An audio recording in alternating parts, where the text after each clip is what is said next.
The universe is kind. It will tap you on the shoulder. It will give you a little nudge. It will nudge you a little harder. Then it'll give you a push, and then it'll hit you in the face with a 2x4, and then it'll run you over with a truck. So decide how far do you want to go down the road before you actually listen. Welcome to the Personal Development Mastery Podcast, empowering you with the simple, consistent actions needed to master yourself and create a life of purpose and fulfillment. I'm your host, Agi Keramidas, and my mission is simple, to inspire you to take action towards a fulfilling life.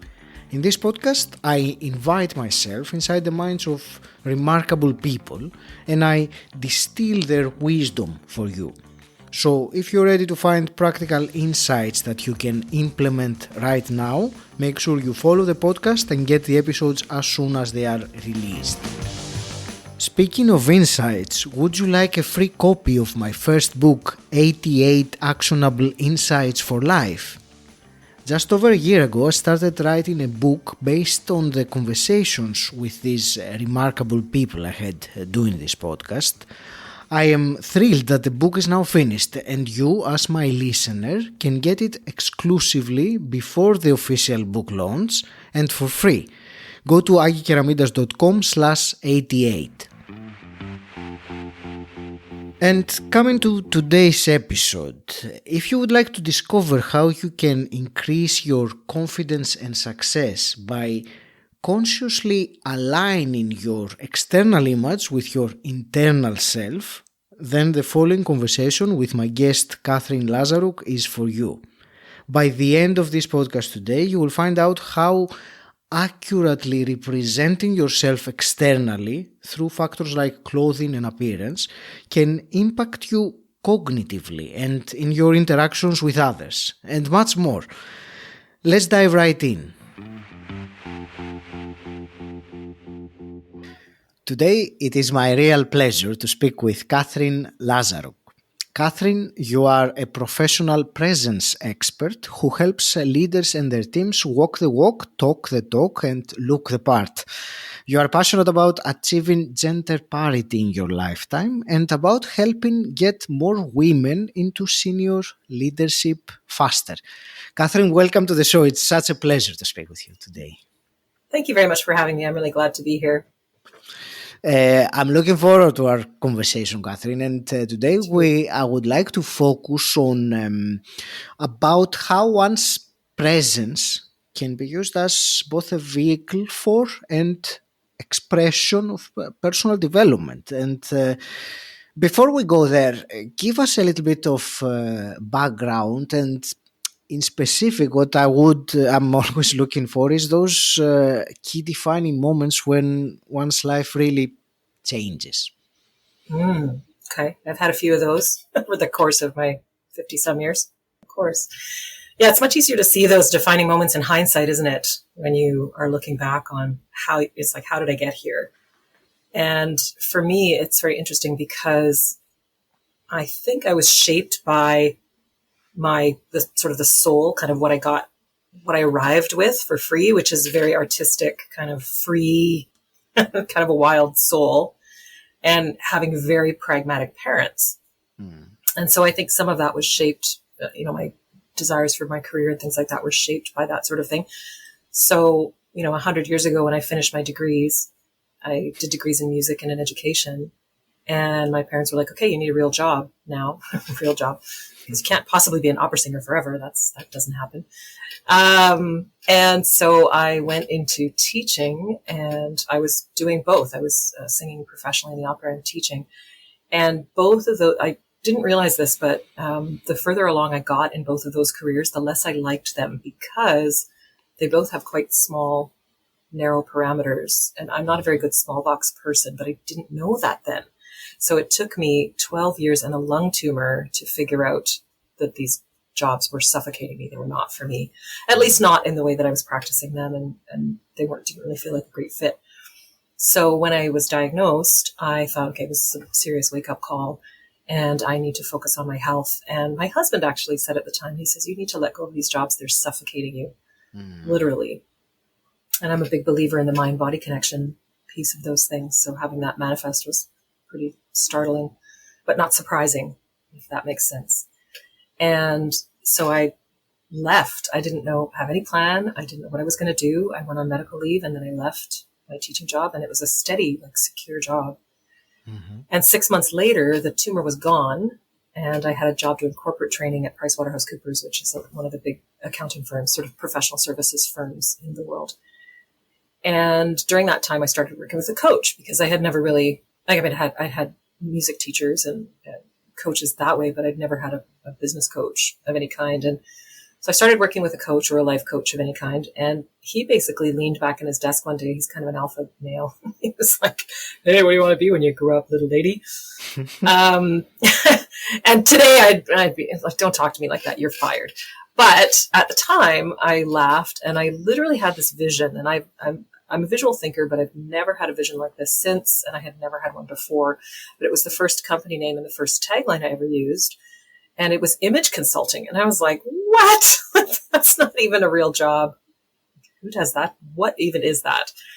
And he was great. He looked at me and he said, "That's a real job. You could do that job." And I was like, okay. So I didn't know anything about it. And I don't know how much you know about that world of styling and fashion and personal presence and things. And so I thought, I don't know, I look all right. I've read some books. I'll get a website and some business cards and start practicing. So that's what I did, which I don't recommend that approach to anybody now. I'm like, please get some training. If you're going to go into somebody's closet and start poking around in their drawers, there's a lot more going on than clothes in the closet. So really get some training if you want to do that. And I built my business up around my corporate training. And when my contract ended at PricewaterhouseCoopers, I got let go, recession. I thought, this is a great time to go full-time in an image consulting business. And my husband told me a couple of years ago, he said, "Yeah, when you said you were going to do that, I thought you were crazy, but I didn't say anything." And I'm glad, of course, because here we are. It's many years later now, and I've been doing it for a long time. And I used that as I wanted something that would use all my skill sets all the time, because I do have that artistic sense, but I also have a pretty strong practical bent, and I'm good at business, and I have, good at numbers. I'm aware of all those things. And I was doing producing, and I just wanted something that would use all my skill sets at the same time. And so the universe delivered in the form of this kind of business. And I struggled, and still sometimes struggle, with the superficiality, the surface nature of image work, because it is surface, but I believe that the surface is not superficial, in the sense that whatever is on the surface really needs to be a reflection of what is on the inside. So that was how I always approached my practice. That was very much, who are you as a person, and how do you want to express that to the world?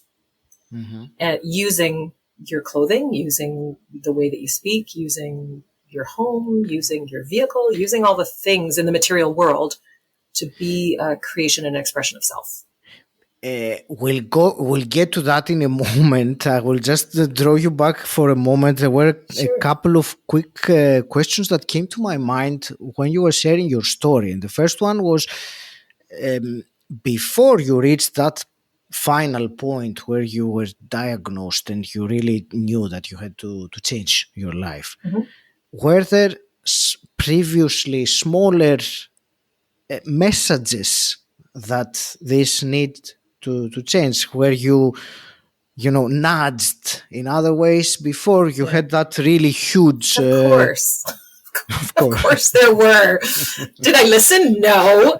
Did I allow the fearful voices that had been sort of instilled in me from my parents? You need a steady job, you have to make a living, Yeah. Of course there were signs. Sure. There were signs. I was not well suited for teaching. I would have conflict with peers. I would have challenges with, I really like kids. I really think kids are amazing. And I like the act of teaching, but the environment was so suffocating. And that's what frustrates me the most about education systems, is that we know so much more now about how people learn, and yet the systems have not changed in 100 years or more, because they're still designed to create good factory workers, which is ridiculous. That's not what we need now. However, I'm not very good at just going into my classroom and closing the door and not paying attention to the larger environment. That's just not the way I am. So there was lots of conflict. It It was not. Of course, there were signs.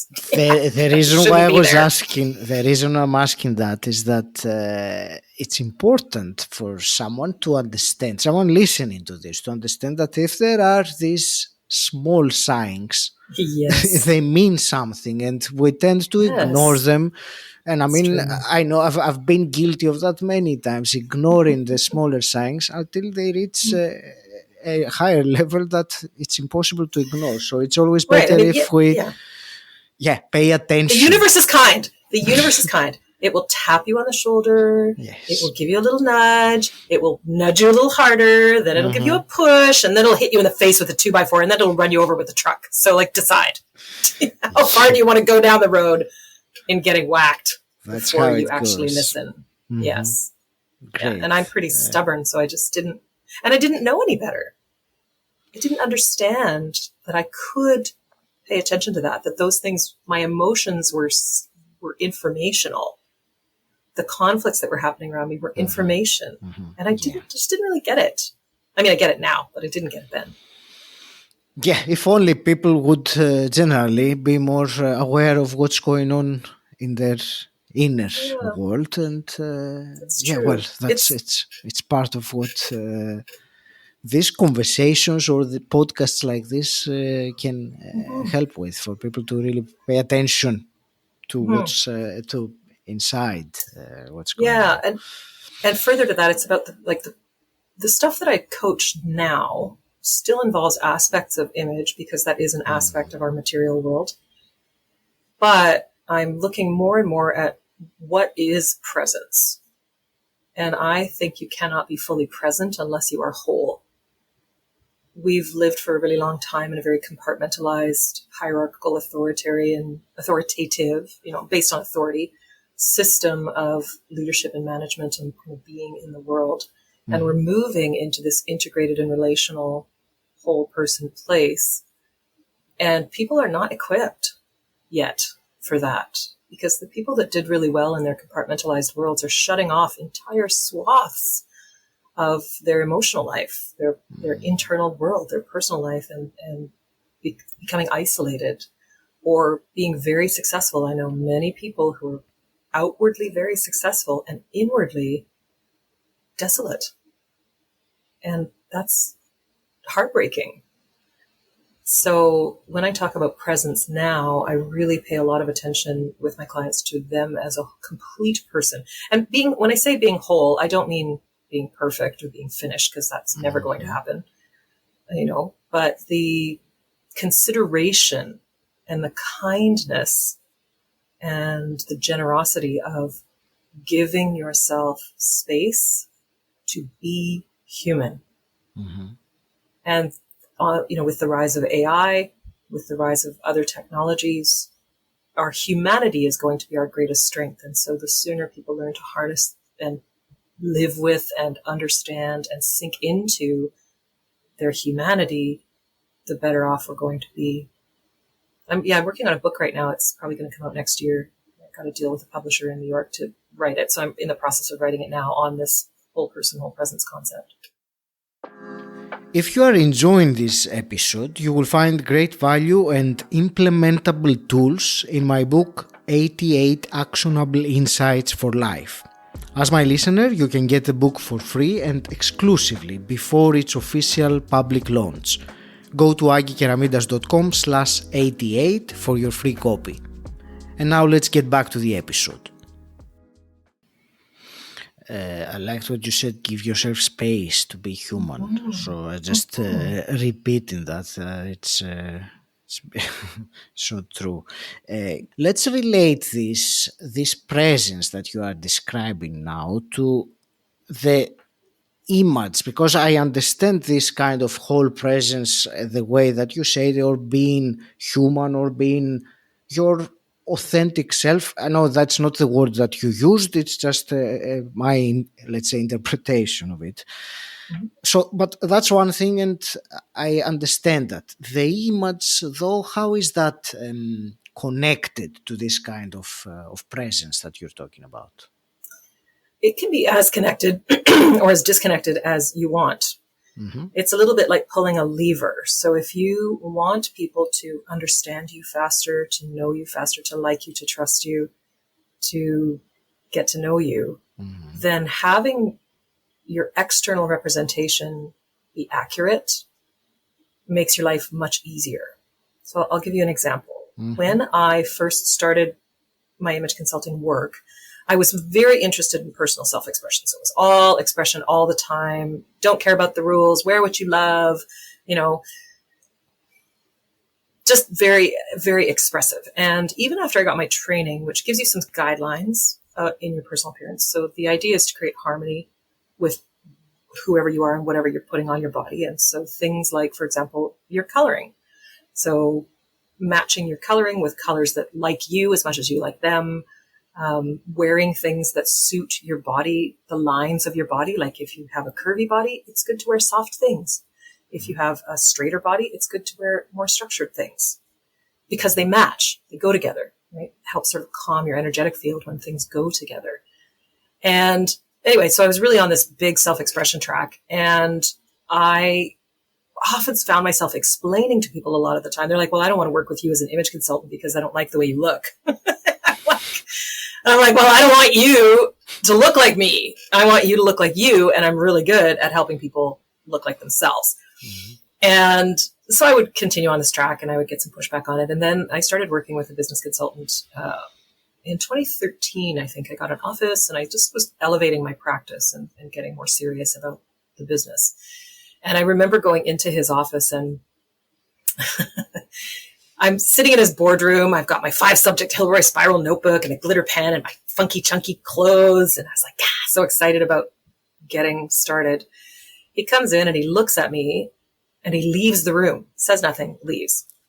Comes back in with one of those nice moleskin notebooks with the bookmark and puts it on the table beside my Hilroy subject 5-subject spiral notebook and says, I want you to transfer all your notes from that into this. And I never want to see that on my table again. And I was so offended. I was like, what are you talking about? My clients love how practical I am and how down to earth I am. And blah, blah, blah, blah, blah. And he said, what kind of consultant are you again? And I went, an image consultant. And he goes, we don't live in a vacuum. People will have certain expectations of you based on what you say you do.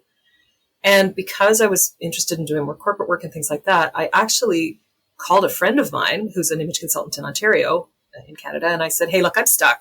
I need some help. And she walked me through some of her processes. And she said, there's this element of elegant about you, like that sort of archetype. And I said, what are you talking about? Like, that doesn't feel like it's true. And she said, you really like things to be finished and you have a high level of attention to detail. And you're allowing your desire for comfort, which is high, to override everything. So you're not as finished or polished as you really are angling for. Like your soul is calling out for a little bit more of this attention to detail. And so I changed my wardrobe just that year, actually. I went, okay, I'm going to go and really invest. I'm going to spend some money on nice clothes for myself. And my body was really round. It's as round as it is now. And I was like, I'm just going to accept my body as it's round and I'm going to buy some beautiful things and I'm going to feel good in my clothes. And so I did that and my business doubled that year.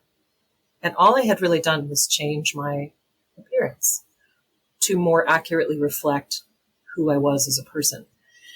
And it's cyclical because I'm going through the same thing again. So every 5 to 7 years, people, not everybody, but many people will have this kind of crossroads moment or an upheaval. And you need to then reevaluate and you get down to a deeper layer of who you are. And then your expression ramps up again. So at the moment, I'm in the process of cleaning out my closet and looking at all the stuff that I had and going, this doesn't, I have a lot of stuff that doesn't fit me because I lost a lot of weight and, things like that. And the linking between the two is I really think that if you are consciously using these image pieces to really express who you are, it can not only help you express it to other people, but it can help you iterate that to yourself.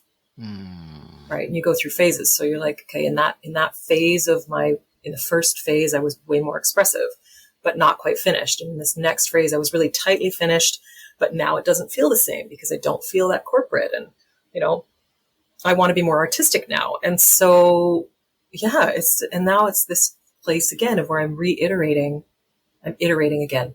I'm like, okay, how is this next level going to be even more reflective of who I am and what I'm doing now?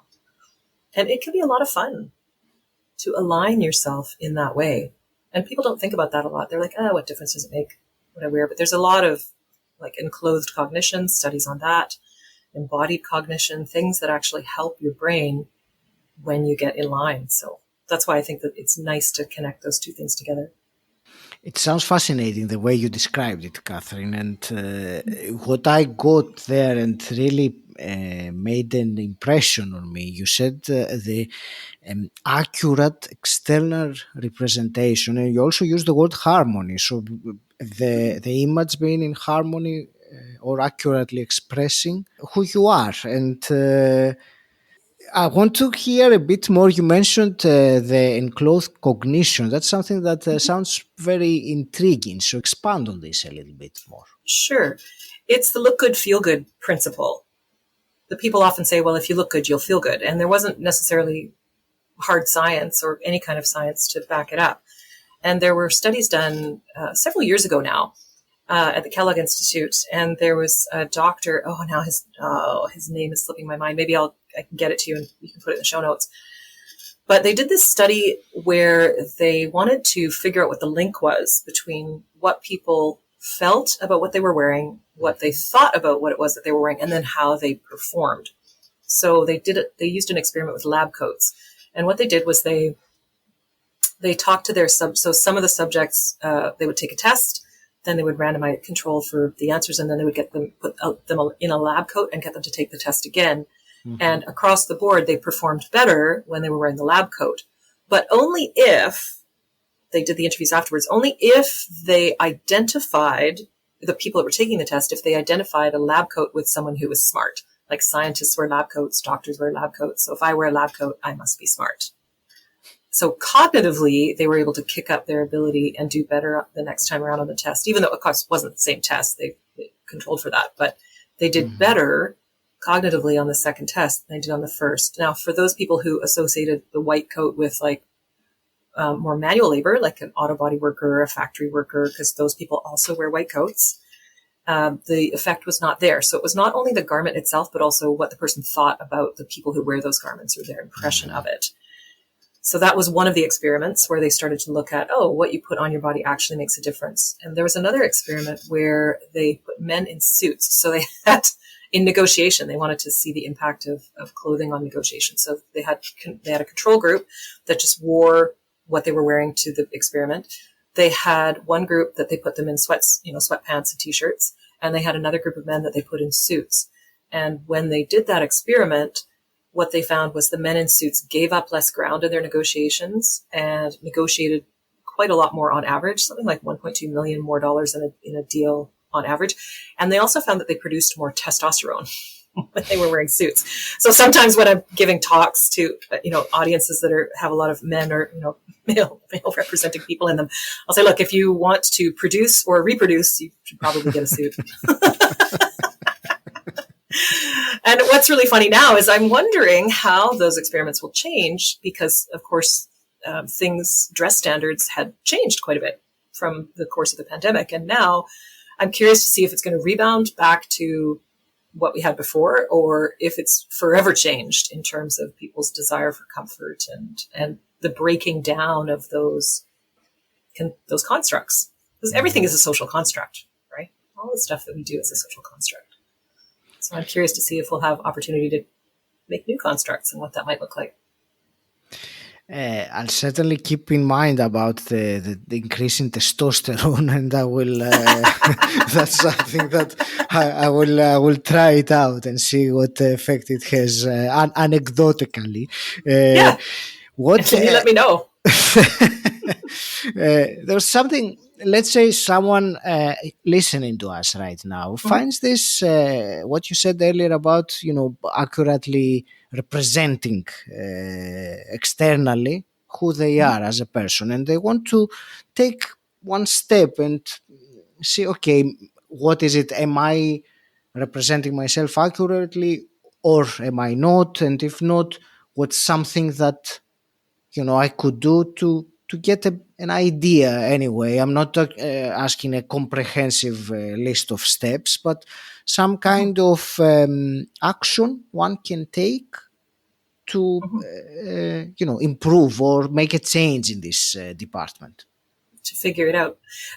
There's a lot of things that you can do in it. And Hmm. I often advocate getting help because, of course, professional help is important in these areas. If you're not prepared to do that, which is totally cool, there are lots of free resources online for looking at image pieces. So you can do personality quizzes. You can look at representations of, you can look up enclosed cognition. You can start doing some looking around and to get external information on, what does it look like if someone works in this field and they're successful? What are they wearing? So you can do observation. There's someone that you admire, people in your field that you see and they're getting really good results. Well, what are they wearing? How are they holding themselves? What are they doing that's making them successful in those areas?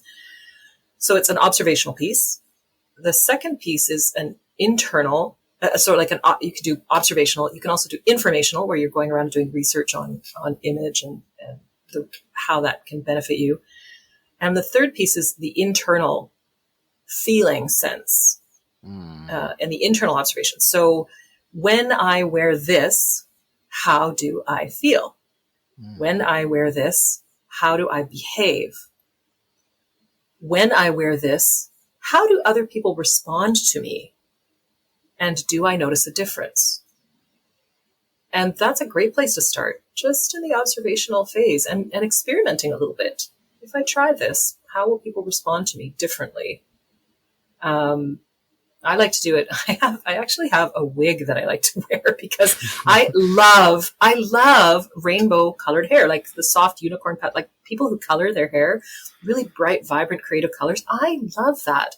And yet it's not a good match for me regularly because my hair is too fine and it wouldn't be able to hold up to the damage that kind of coloring would cause. And because I like to sort of chameleon, like I like to be able to fly under the radar, I like to be noticeable, I like to be able to have some variance. It's not something that I would consider doing permanently. And my stylist would never let me. She keeps telling me, she's like, I'm not doing that for you. She goes, it's too much maintenance, you'll be bored, and it costs too much, and don't do that. So what she said to me is, she said, why don't you get a wig made that has the colors that you want? And then whenever you want rainbow hair, you can wear rainbow hair. And I can only do them, obviously when it's cooler. Right now it's very hot here in Vancouver where I am. So I can't do it now. But it is fun to do it in the cooler months when I'm wearing a wig out and notice how people respond. Like people tend to perceive me then as more playful. They will be lighter. Like I can't describe it. It's sort of like an energetic. They're lighter when they talk to me. They're more, they laugh more. It's more friendly. Whereas if I'm dressed like up to the nines in the suits, they also respond, but it's a different kind of energy. So it's kind of fun to experiment. If you're curious about it, as anyone who's listening, if you're curious, try it out. Try a few experiments. And then as you get more information, and if you want to consciously apply principles to what you're doing, then I would encourage you to get some professional help. So there are, and I would go for somebody who's certified, who has training behind them. So you can look at, for example, the AICI.org is the Association of Image Consultants International, and you can search for someone in your area. You're welcome to contact me at lzrkconsulting.com. And if I can't help you, then I can certainly refer you to one of my very excellent colleagues. Like in the UK where you are, Aggie, there are wonderful people. My friend Sarah Brummett works there. She does a lot of professional presence work. Yeah, and in Australia, there's my friend Imogen Lamport, who runs an amazing blog, Inside Out Style, chiefly focused on women. There's one of my friends in New York that runs she specializes in men's styling, and another friend in Philadelphia. So yeah, there's lots of help out there. And the reason I say get professional help in someone who is certified and experienced is because then they're able to remove their own bias from the equation a lot more easily than someone who doesn't necessarily have that experience. And they'll be able to see you and help you get what you want. Because there are definitely clients that I have where I would never wear what they wear, right? But it's great for them. So that's really an important piece, is for somebody that's helping you to be able to have that distance. Yeah. Thank you. Katherine, it's been a truly intriguing conversation, and I learned many things, or some things I hadn't really considered in such a way before. So I'm very grateful for that. And there is also one thing you mentioned earlier, how some people, you said, go through 5 or 7 year cycles. I am one of those people, and it's bang on my 7 year cycle. So I do. I'm wondering whether the image what we were discussing is something intuitively it feels good, like it resonates at a deeper level. So thank you for this ideas that you brought today. I have a couple of quick fire questions to end up, which I always ask my guests, and the first one is, what does personal development mean to you? I think it's the soul's work. That's why we're here. So personal development to me is as if you are extending out in all the directions to fill out the circle of your journey here. So you might develop yourself physically, you might develop yourself emotionally, you might develop yourself spiritually, you might develop yourself in service, you might develop yourself in your contribution and value, in your it's about plumbing the depths and soaring to the heights of the human experience, because my personal belief is that you're a part of the divine, whatever that means to you, some higher energy force. And your job here is to, this is like university for really courageous souls who want to learn some things. And you sign all the contracts and get into the simulation and start figuring things out. And so for me, the personal development is very much about paying close attention to who you are as a person and putting that into the best possible, highest use for this particular plane of existence that we're inhabiting now. Thank you for this wonderful answer. And let's hypothetically, if let's say you could go back in time and meet your 18-year-old self, what's one piece of advice you would give her? She was so sweet. Oh my gosh, my 18-year-old self, I would say stop listening to those fearful voices and get in touch with your heart and get in touch with what you know to be true. Because I believe that I have let the fearful voices of, needing to be practical as opposed to artistic get in my way for a long time. And I think actually, for me, my art is one of the ways that, it is possible to be an artist and earn money, right? And the limiting belief that I had for a long time, which was instilled by my parents, is that you're going to be a poor, starving artist. That there's no other way to be an artist except be poor and starving. I'm like, what? But I didn't know at the time. I didn't know anybody who was an artist. I didn't know anybody who was a musician. I didn't know anybody who made their living by exercising that set of skills. And now I know many. I know people who are songwriters. I know people who are musicians professionally. I know people who do they're musicians part-time and they do other things. They have this combination of things because, yes, you still need to be self-supporting and you need to be contributing and you need to pay your bills. And you can do that with art as well. It's not just through, being a teacher. They said to me, they're like, be a teacher, be a nurse, be a lawyer. Those are like your three choices. So get your degree. And I chose teaching, but really it's not that I'm bad at it. I'm good at teaching, but I just didn't like the environment. And I think if I had told my 18-year-old self to say, hey, don't be afraid. Don't be afraid. Stop looking outside for people to tell you who you are. You know who you are. So start paying more attention to that. Katherine, thank you very much for this truly intriguing conversation I had with you today. I want to wish you all the very best with your next steps, whatever they may be. Any last parting words? Thank you, first of all, for having me. And I always appreciate a good conversation. So it's been very nice to meet you and chat with you. I think for anyone else out there, because you and I were talking before we started recording about the Crossroads. And that you and I are experiencing a similar thing where we're both at a crossroads at this point in our lives and going, what are we going to do next? What we were doing doesn't quite fit and we're not quite sure what's coming next, but we're both in it. And I think for anyone right now who's listening, who's at a crossroads, I want you to really understand that it is okay to sit in the ambiguity of it and just continue to, what do they say? Before enlightenment, chop wood, carry water. After enlightenment, chop wood, carry water. So if you're in the middle of the storm, it's okay to sit and not know what's coming next. You don't have to figure it out. You can be patient and spacious, and something will happen. Some intuitive voice will come in. You'll get some sign. Someone will offer something that you didn't think about before, and that will help propel you forward. But it's okay to be still and sit in the ambiguity, and you'll be okay. You'll figure it out. Just wait. This was episode 331, and before I leave you for today, a quick reminder. For the time being, the podcast has one episode a week. It's Monday and not two. There are some exciting changes coming up in the podcast soon, so stay tuned. For the time being, make sure you grab this exclusive opportunity to get my first book for free before its official launch. And my wish is for you that in this book to find that one new idea that you will implement into your life. Go to agikeramidas.com/88 for your free copy. The link is in the show notes. Until next time, stand out, don't fit in,